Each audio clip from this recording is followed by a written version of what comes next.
Welcome to Law and the Machine, where artificial intelligence meets the legal system, liability, regulation, intellectual property, and the government's uncomfortable role as both rulemaker and AI adopter.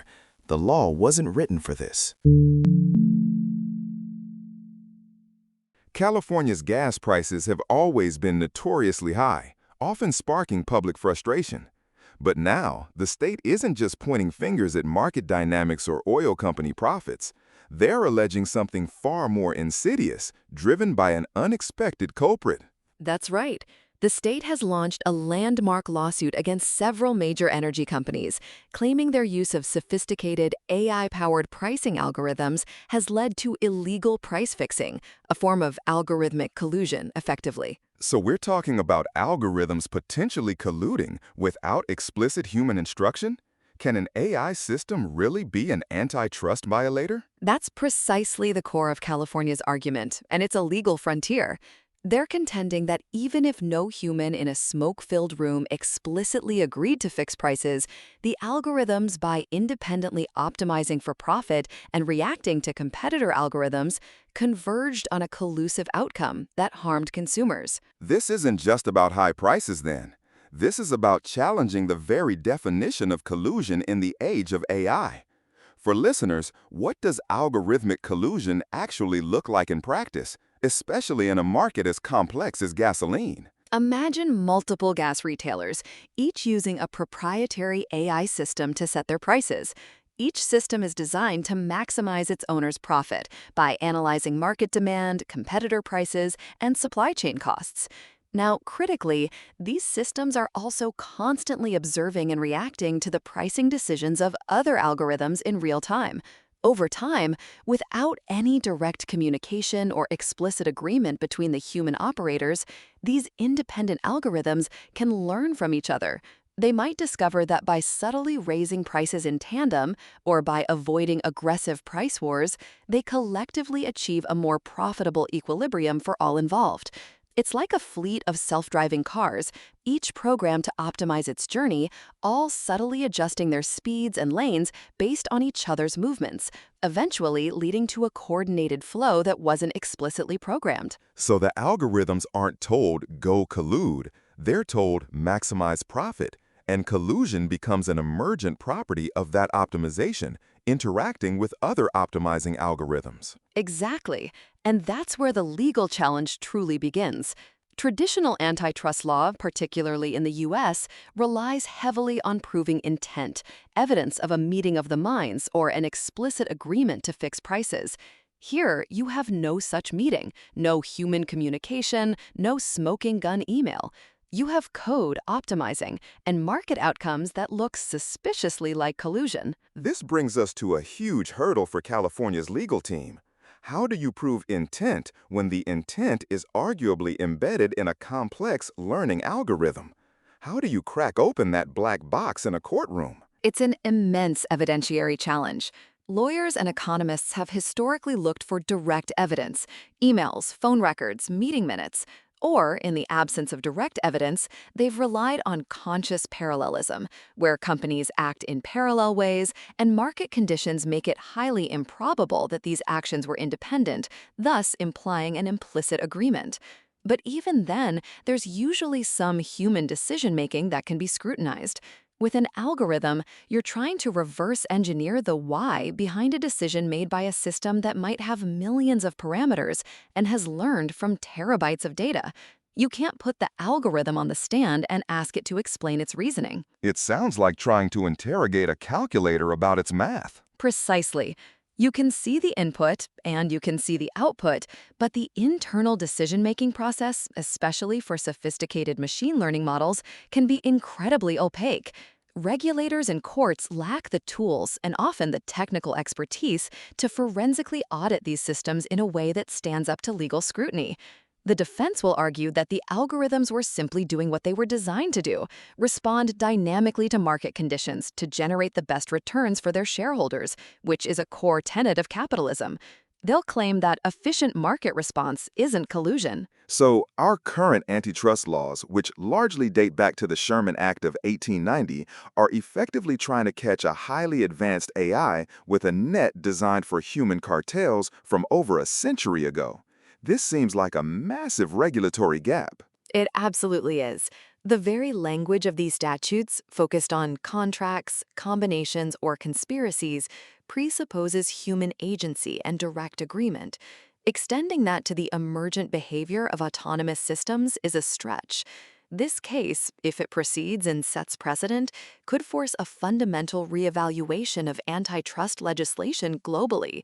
We're already seeing discussions in the EU about how to adapt competition law to the digital age, with proposals like the Digital Markets Act aiming to regulate the behavior of large online platforms. But even those don't fully address the nuances of emergent algorithmic collusion. The US has been slower to adapt, but this California lawsuit could be a catalyst. And the stakes aren't just theoretical. If these algorithms are indeed leading to artificially inflated prices, consumers are footing the bill every time they fill up their tanks. The economic impact could be substantial. Even small, incremental price increases across a massive market like gasoline in California can translate to billions of dollars extracted from consumers. Beyond that, the precedent this case sets could ripple through any industry where AI-driven dynamic pricing is used: retail, airlines, ride-sharing, financial services. If algorithms can collude implicitly in one sector, they can do it in many. Which brings us to the thorny question of accountability.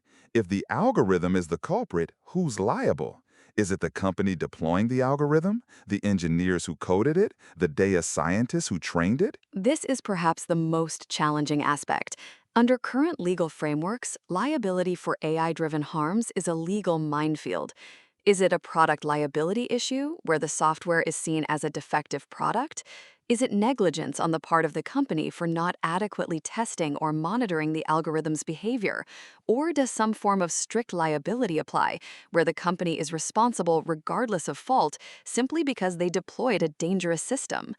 The problem is that the algorithm itself might evolve in ways the original developers didn't foresee, making it hard to pin blame on initial design. And if multiple companies are using similar, independently developed algorithms that collectively lead to collusion, the allocation of blame becomes even more complex. This case is truly a crucible for developing new legal theories around AI accountability. Consider a related aspect: the intricate, often blurred lines between AI development, regulation, and industry influence, as highlighted by this case. Imagine a scenario where a prominent data scientist or economist deeply involved in developing advanced pricing algorithms for major energy firms later transitions to a key advisory role within a regulatory body like the FTC or the Department of Justice's Antitrust Division. That's a classic example of the revolving door, but with a new AI twist. They bring invaluable expertise, of course, which regulators desperately need to understand these complex systems. However, they also bring an inherent bias towards the models and methodologies they helped create or promote. They might genuinely believe their algorithms are purely optimized for efficiency, not collusion, having seen them built from the inside. So their expertise could be a double-edged sword. On one hand, they could help regulators understand the nuances of algorithmic behavior. On the other, they might subtly steer regulatory discussions or enforcement priorities away from scrutinizing the very tools they championed. Absolutely. Or consider a consulting firm that both develops advanced AI pricing solutions for big gas companies and offers compliance auditing services to government agencies looking to understand and regulate these very systems. Their insights are sought after by both sides, creating a clear potential for conflict of interest. They're effectively helping write the playbook for the industry and advising the referees on how to interpret it. How can regulators effectively oversee a technology they might have helped build or are now financially incentivized to explain from an industry perspective? This California lawsuit, regardless of its outcome, is a wake-up call for how to approach antitrust in the algorithmic age.